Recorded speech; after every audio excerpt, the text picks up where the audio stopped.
আসসালামু আলাইকুম, কেমন আছেন সবাই? আশা করি ভালো আছেন। আলহামদুলিল্লাহ, আমিও অনেক ভালো আছি। দূরে এবং কাছে, দেশ এবং প্রবাসী যে যেখান থেকে আমার ভিডিওটা দেখছেন সবার জন্য রইল অনেক অনেক দোয়া এবং ভালোবাসা। তো আজকে সকালের নাস্তাটা আমি অফ ক্যামেরায় সেরে নিয়েছি। আপনাদের সাথে আর শেয়ার করতে পারলাম না, কারণ একটু বিজি ছিলাম, যে কারণে আমি আর ভিডিও করা হয় নাই।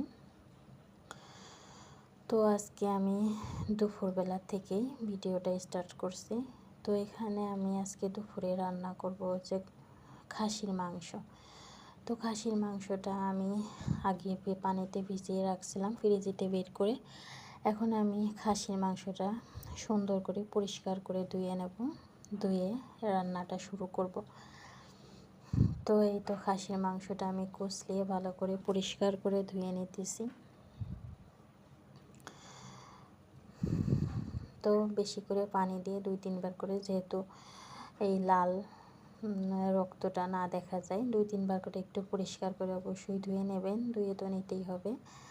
তো এদিকে আমি মাংসটা ধুয়ে তারপরে এই পাশে আমি চুলায় পাতিল বসিয়ে দিয়েছি। এর মধ্যে দিয়ে দিলাম পরিমাণ মতো তেল।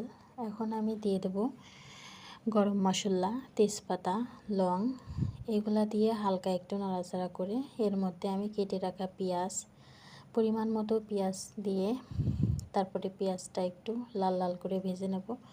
অবশ্যই পেঁয়াজ আর মশলা সব কিছু পরিমাণ মতোই হওয়া চাই। মাংস অতটুক পরিমাণ মতোই হতে হবে, তা না হলে কিন্তু বেশি মাংস হলেও কিন্তু আবার ভালো লাগে না।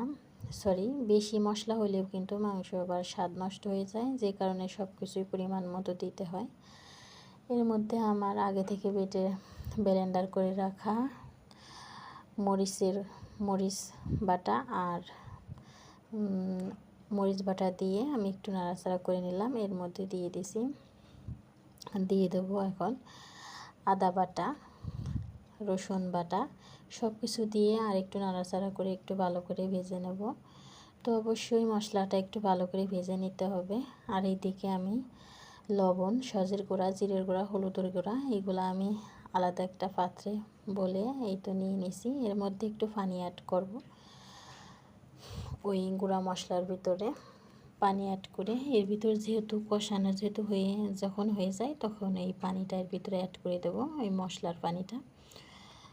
তো এই দেখেন আমি এর ভিতরে একটু পানি নিয়ে নিছি। পানি দিয়ে এখন এই তো আমার মশলা এইদিকে ভাজা ভাজা হয়ে গেছে, সুন্দর একটা স্মেল এসেছে, তখন আমি এই পানিটা দিয়ে দিছি। এখন পানিটা দিয়ে আমি একটু সময় নিয়ে মশলাটা কষাবো। অবশ্যই মাংসের টেস্ট কিন্তু মশলা কষানোর ভিতরেই, তাই একটু সময় নিয়ে কষাতে হবে। তারপরে আমার মাংসটা কষানো হলে এখন আমি মশলাটা কষানো হইলে এখন আমি মাংসটা দিয়ে দিছি। তো মাংসটা দিয়ে অবশ্যই অনেক টাইম নিয়ে কিন্তু মাংসটা কষাতে হবে। তো একটু ভালো করে সময় নিয়ে মাংসটা কষাবেন। এটা আমি মাংসটা এখন কষানো হলে পরে আমি এর মধ্যে দিয়ে দেব গরম পানি দিয়ে, তারপরে মাংসটা সিদ্ধ করব। তো এই তো আমি মাংসটা দিয়ে এখন ঢেকে দেব। ঢেকে দিয়ে মাঝে মাঝে এসে দেখতে হবে যে মাংসটা নিচে আবার লেগে গেল কিনা। যদি মাঝে মাঝে এসে এভাবে নাড়াচাড়া না দেন, তাহলে কিন্তু মাংসটা নিচে লেগে যাবে বা পুড়ে যাবে। অবশ্যই একটু পর পর এসে মাংসটা নাড়াচাড়া দিতে হবে। এভাবে নাড়াচাড়া দিয়ে মাংসটা কষিয়ে নিয়ে গরম পানি অ্যাড করে তারপরে মাংসটা সিদ্ধ হলে তারপরে কিন্তু মাংস রান্নাটা শেষ হবে, নামিয়ে নিতে হবে। এটা আমি গরম পানি দিয়ে মাংসটা সিদ্ধ করছি। গরম পানিটা দিয়েছিলাম অফ ক্যামেরায়, যে কারণে দেখা যায় নাই। এদিকে আমার রান্না শেষ করে এদিকে আমি ফুলকপি ভাজি করে নিছি। ফুলকপি রেসিপিটা আর শেয়ার করতে পারি নাই আপনাদের সাথে। তো আমি ফুলকপিটা অফ ক্যামেরায় ভাজি করছি। তো এইদিকে বিকালবেলা দুপুরের নাস্তা খাওয়া দাওয়া শেষ করে বিকালবেলা চলে আসলাম। তো আমাদের এক বাঙালি ভাই এখানে সবজি ক্ষেত আছে, ওনার অনেক বড় সবজি ক্ষেত। তো উনি অনেক ধরনের সবজি চাষ করে ওইখানে। আমরা মাঝে মাঝেই ওনার ওই ক্ষেত থেকে গিয়ে সবজি নিয়ে আসি। মার্কেট থেকে এরকম কিন্তু তাজা এত ভালো কোনো সবজি পাওয়া যায় না, অর্গানিক দেখেন, যে কারণে আমরা ওনার ওইখান থেকেই আনি, মাঝে মাঝেই যাই। দেখেন মরিচগুলা কি সুন্দর তাজা, দেখতেই কেমন সুন্দর লাগতেছে, কিন্তু মার্কেট থেকে কিনলে এত তাজা আর এত সুন্দর মরিচ কিন্তু পাওয়া যায় না। যে কারণে আমরা ওনার ওইখান থেকেই সপ্তাহে সপ্তাহে গিয়ে বেশিরভাগ বাজার করি। এমনি যেগুলো ওনার ওইখানে পাওয়া যায় না সেগুলা মার্কেট থেকে কিনি। দেখেন তো মরিচগুলা এইভাবে যদি আমরা এইভাবে বোটা ছাড়িয়ে মরিচগুলা যদি আমরা সুতির একটা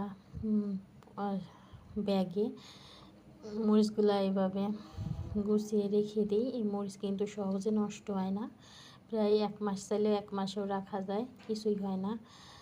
তো আমি এইভাবেই রাখি মরিচগুলো, একে একে আমি দেখেন বোটা ছাড়িয়ে নিতেছি। এই পাশে এইদিকে আমার অনেকগুলাই ছাড়ানো শেষ। মরিচ কিন্তু অনেক বেশি ছিল, প্রায় 2 কেজি 3 কেজির মতো। তো এইগুলা ছাড়াইতে অনেক টাইম লেগে গেছে। এদিকে আমার ছোট ছেলে আমার সাথে এসে হেল্প করতেছে, মরিচ ঝাল লাগবে মানা করি তাও শোনে না, বাচ্চা মানুষ, এই ভিতরে হাত দিয়েই দিচ্ছে লাস্টে।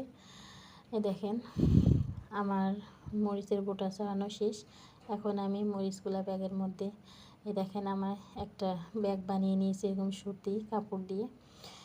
তো ফ্রিজে এভাবে যদি রাখেন তাহলে ফ্রিজে যে হালকা হালকা ভিজা ভাব সেটাও কিন্তু এই ব্যাগে নিয়ে নেয়, আর তো আবার বেশি বাতাস লাগে বা শুকিয়েও যায় না, অন্য কোনো ধরনের সমস্যা হয় না, ব্যাগের মধ্যে অনেক সুবিধা।